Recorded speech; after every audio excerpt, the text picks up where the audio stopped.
ഞാനൊരു മതേതരവാദിയാണെന്ന് ഈ ലോകത്തിനെ വിശ്വസിപ്പിക്കുക എന്നുള്ളതാണ് വർഗീയവാദികളുടെ ഏറ്റവും വലിയ നമ്പർ എന്ന് പറയുന്നത്. ഇനി നമുക്ക് PV അൻവറിന്റെ ഇന്നത്തെ വാർത്താ സമ്മേളനത്തിലേക്ക് പോകാം.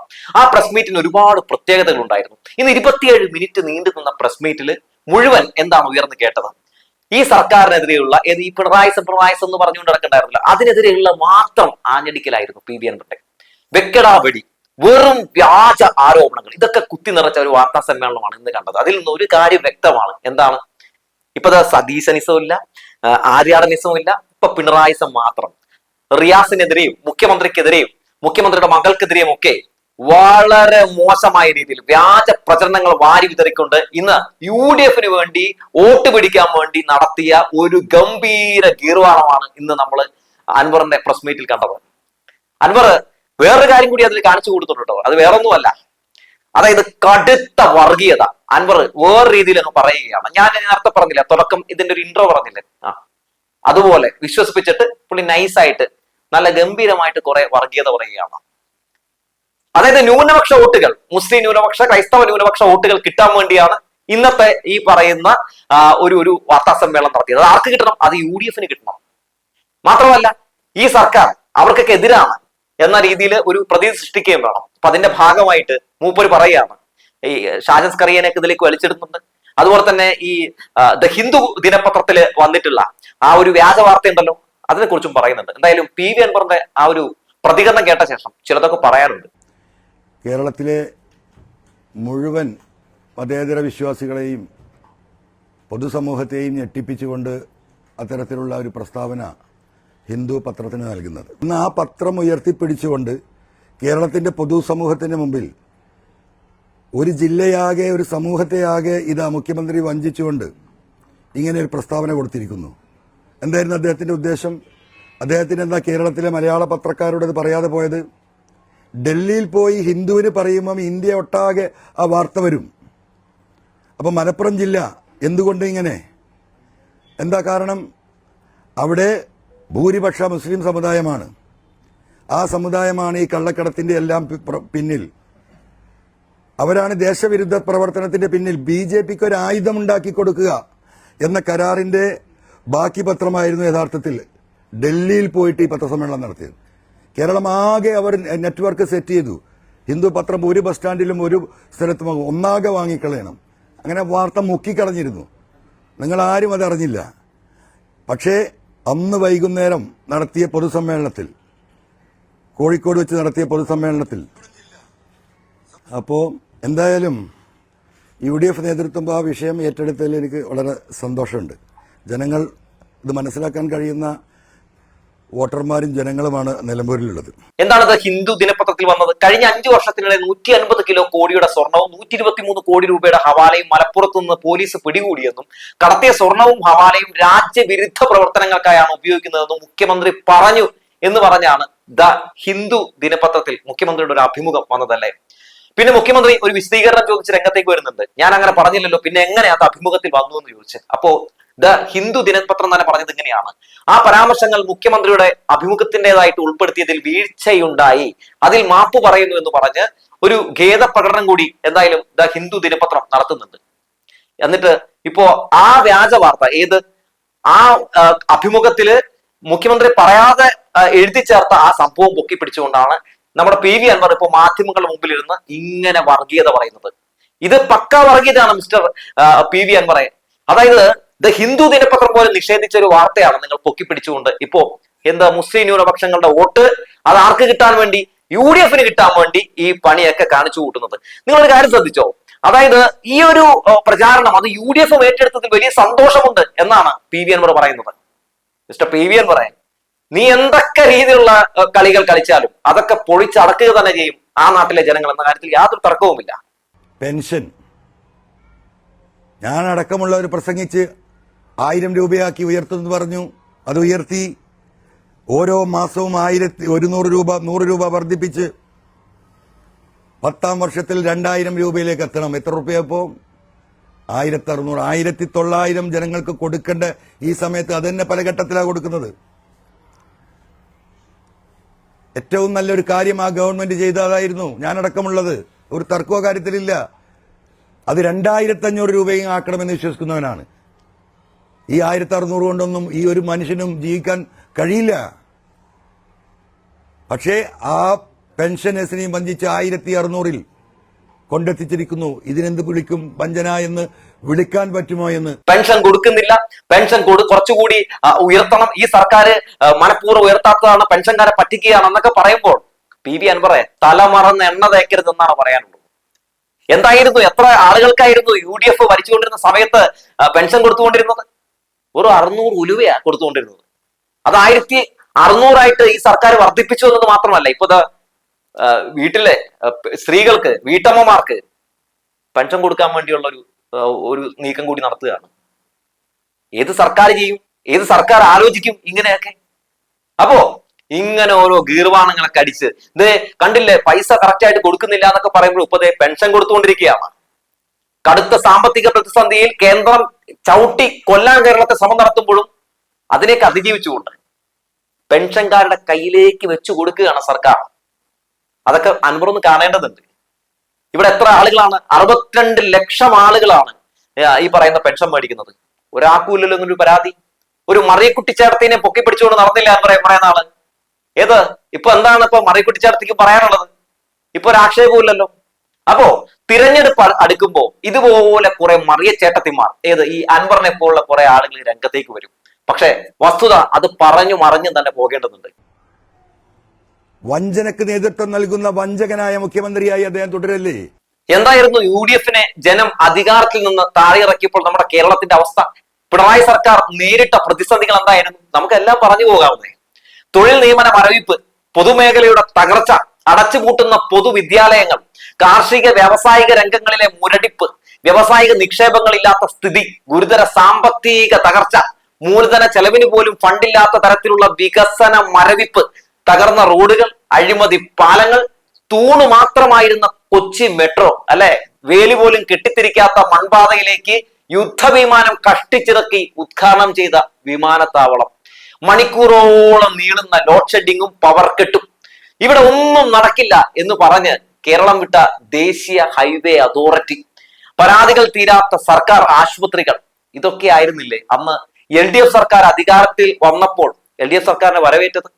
എന്താണ് LDF സർക്കാരിന്റെ ഭരണത്തോടു കൂടി സർക്കാർ വന്ന ശേഷം ഉണ്ടായിട്ടുള്ള സത്യകഥ? വിഴിഞ്ഞം തുറമുഖം, ഗെയിൽ പൈപ്പ് ലൈൻ, ദേശീയപാത, മലയോരപാത, തീരപാത, അതിദരിദ്രരില്ലാത്ത കേരളം, 4 ലക്ഷം പട്ടയം, 5.5 ലക്ഷം ലൈഫ് വീടുകൾ, അതുപോലെ തന്നെ സ്മാർട്ട് റോഡുകൾ, വാട്ടർ മെട്രോ, പവർ ഹൈവേ, മുഖം മാറിയ പൊതുവിദ്യാലയങ്ങൾ, മരുന്നും ഡോക്ടറും വൃത്തിയുള്ള സർക്കാർ ആശുപത്രികൾ, വ്യവസായിക സൗഹൃദ സംസ്ഥാനം, സർവകലാശാലകൾക്ക് ദേശീയ അംഗീകാരം, IT സ്റ്റാർട്ടപ്പ് മേഖലയിൽ കുതിപ്പ്, K-സ്മാർട്ട്, K-ഫോൺ, സർക്കാർ സർവീസിൽ റെക്കോർഡ് നിയമനം, ക്ഷേമ പെൻഷൻ അനുവദിച്ചത് 72,000 കോടി. പറയാനാണെങ്കിൽ ഇനിയുമുണ്ട്. അങ്ങനെ ഒരു സർക്കാരിനെതിരെ ഇങ്ങനെ ഇരുന്നിട്ട് ഓരോ ഗീർവാണം അടിക്കുമ്പോഴും മിസ്റ്റർ PV അൻവർ, വസ്തുതകൾ നമ്മുടെ മുമ്പിലുണ്ടെന്നേ.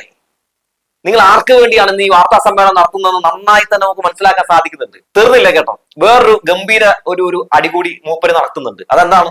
ഷാജസ്കറിയുടെ പേര് പറഞ്ഞുകൊണ്ടാണ്.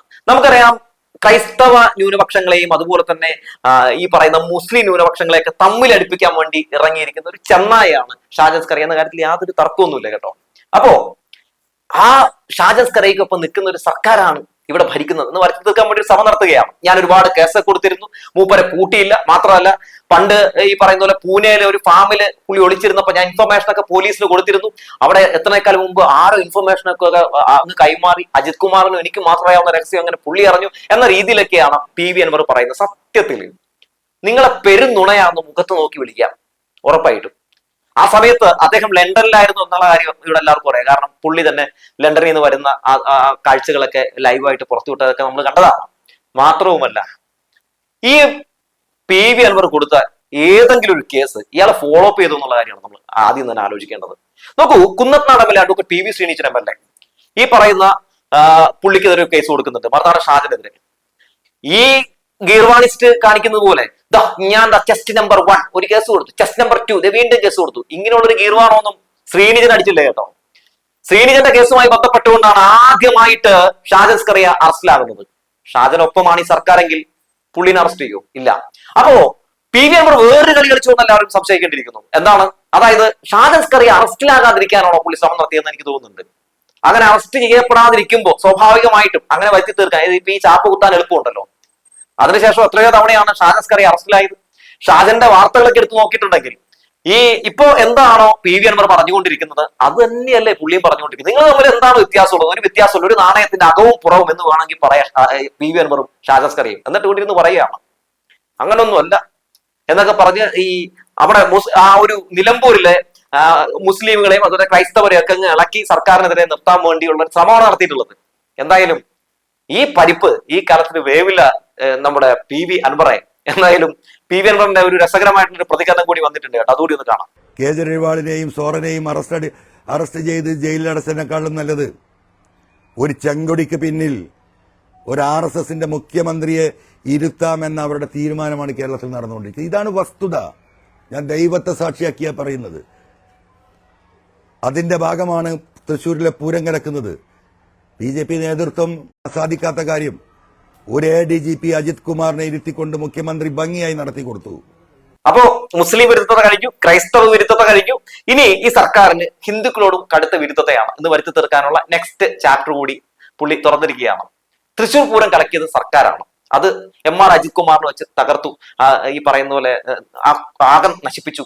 അതുകൊണ്ട് ഹിന്ദുക്കളെ ഉണരൂ എന്നാണ് മൂപ്പര് പറയാതെ പറയുന്നത്. എന്റെ അൻവറെ, ഏതെങ്കിലും ഒരു സർക്കാർ സംസ്ഥാനം ഭരിക്കുമ്പോൾ മതപരമായിട്ടുള്ള ഏതെങ്കിലുമൊക്കെ ചടങ്ങ് മുടക്കണമെന്ന് ആഗ്രഹിക്കുമോ? ഒരിക്കലുമില്ല. ഭംഗിയായിട്ട് നടക്കണമെന്ന് മാത്രമേ ആഗ്രഹിക്കുകയുള്ളൂ. പിന്നെ അവിടുത്തെ ആ ഒരു ആരോപണം എന്താണ്? അതായത് അവിടെ സുരേഷ് ഗോപിയെ ജയിപ്പിച്ചത്, അതായത് അൻവർ പറയുന്നത് സുരേഷ് ഗോപിയെ ജയിപ്പിച്ചത് മുഖ്യമന്ത്രി പിണറായി വിജയനാണ്, പിണറായി വിജയന്റെ പാർട്ടിയാണെന്നാണ് പറയുന്നത്. പിന്നെ എന്തിനാണ് അൻവറെ ഈ സുരേഷ് ഗോപി ജയിച്ചപ്പോഴേ DCC ഓഫീസിൽ ഭയങ്കരമായിട്ട് അടിയും ഒച്ചപ്പാടും നടന്നത്? മുരളീധരൻ എന്തിനാണ് കോൺഗ്രസ്സുകാര് എന്നെ പറ്റിച്ചു, കോൺഗ്രസ്സുകാരാണ് UDF ആണ് അവിടെ BJPയെ ജയിപ്പിച്ചത്, ഞാൻ ബലിയാടായി എന്ന് പറഞ്ഞത്? ഇവിടെ പോയി UDFന്റെ വോട്ട് 12,000 വോട്ട് LDFനാണ് വർദ്ധിച്ചപ്പോൾ 70,000-ലധികം വോട്ട് UDFന്റെ ചോരുകയും ആ വോട്ട് BJPക്ക് എത്തുകയും ചെയ്യുകയും അങ്ങനെയാണ് സുരേഷ് ഗോപി അവിടെ ജയിക്കുകയും ചെയ്തത്. എന്നിട്ട് ഇവിടെ ഇരുന്നിട്ട് ഹിന്ദുക്കളെ ഇളക്കി വിടാൻ വേണ്ടി ശ്രമം നടത്തുകയാണ്. ഇനി ഒരു കാര്യം കൂടി നമ്മൾ കാണേണ്ടതുണ്ട് കേട്ടോ. ഈ മൂപ്പർ എപ്പോഴും പറയുന്നുണ്ടല്ലോ ഞാൻ ഭയങ്കര മതേതരവാദിയാണ്. എന്തുകൊണ്ടാണ് വഴിക്കടവ് പഞ്ചായത്ത് മുസ്ലിം ലീഗ് ഭരിക്കുന്ന പഞ്ചായത്താണ്, ആ പഞ്ചായത്തില് കൃഷ്ണരാജ് എന്ന് പറയുന്ന തീവ്ര ഹിന്ദുത്വവാദി, വർഗീയത മാത്രം തുപ്പുന്നവൻ, അവനെ അവിടെ എന്ത് ആയിട്ടാണ് എടുത്തിട്ടുള്ളത്? സ്റ്റാൻഡിംഗ് കൗൺസിലായിട്ട് എടുത്തിട്ട് എന്തുകൊണ്ടാണ് ആ വിഷയത്തിൽ ഒരു പ്രതികരണം പോലും അൻവർ ഈ നേരം വരെ രേഖപ്പെടുത്താത്തത്? എന്തുകൊണ്ടാണ് വാതുറക്കാത്തത്? നിങ്ങളുണ്ടാവും ഈ മതേതരവാദ ഈ സംഗതികളൊക്കെ ഞങ്ങൾക്ക് നന്നായി മനസ്സിലാകുന്നുണ്ട്. ഇരവാദങ്ങളൊക്കെ മുഴക്കിക്കൊണ്ടും ഞാൻ മതേതരവാദിയാണെന്ന് പറഞ്ഞുകൊണ്ടും ഒക്കെ നിങ്ങൾ ഇവിടെ നിന്ന് ഇങ്ങനെ തുപ്പുമ്പോൾ നിങ്ങളെ നന്നായി വ്യക്തമായി മനസ്സിലാക്കാൻ സാധിക്കുന്നുണ്ട് മിസ്റ്റർ PV അൻവർ. ഇനി ഞാൻ കഴിഞ്ഞ 2 ദിവസം മുമ്പ് പറഞ്ഞൊരു കാര്യം തന്നെയാണ് ഇപ്പോഴും പറയുന്നത്. PV അൻവർ ഈ തെരഞ്ഞെടുപ്പുമായി ബന്ധപ്പെട്ടുകൊണ്ട് ഇപ്പൊ നടത്തിക്കൊണ്ടിരിക്കുന്ന ഈ ശ്രമങ്ങൾ ഇതെല്ലാം UDFനെ സഹായിക്കാൻ വേണ്ടിയാണ്. നോക്കൂ, ഇന്നലെ രാത്രി എന്തൊക്കെയോ സംഭവിച്ചിട്ടുണ്ട്. അതുകൊണ്ടാണ് ഇപ്പോ ഷൗക്കത്തിനെതിരെ സംസാരിക്കുന്നില്ല, സതീശിനെതിരെ സംസാരിക്കുന്നില്ല, ആർക്കെതിരെ സംസാരമല്ല, LDFനെതിരെ മാത്രം ഒറ്റക്കെട്ടായിട്ട്. സത്യത്തിൽ അവിടെ ഈ പറയുന്ന എല്ലാ മുന്നണിയിലെയും, അതായത് LDFന്റെ മുന്നണി ഒഴികെയുള്ള ബാക്കി എല്ലാ മുന്നണിയിലും മത്സരിക്കുന്ന ആരാണ്? BJPയുടെ സ്ഥാനാർത്ഥി പോലും UDFന്റെ നേതാവാണ്. ഇവരൊക്കെ ആർക്കെതിരെയാണ് മത്സരിക്കുന്നത്? സ്വരാജിനെതിരെ എന്ന് പറയുമ്പോൾ ആർക്കെതിരെയാണത്?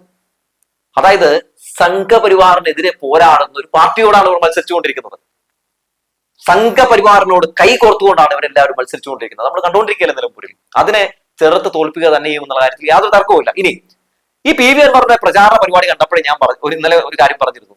ഇയാള് അവസാന നിമിഷത്തിൽ നാമനിർദ്ദേശ പത്രിക പിൻവലിക്കുമെന്ന്.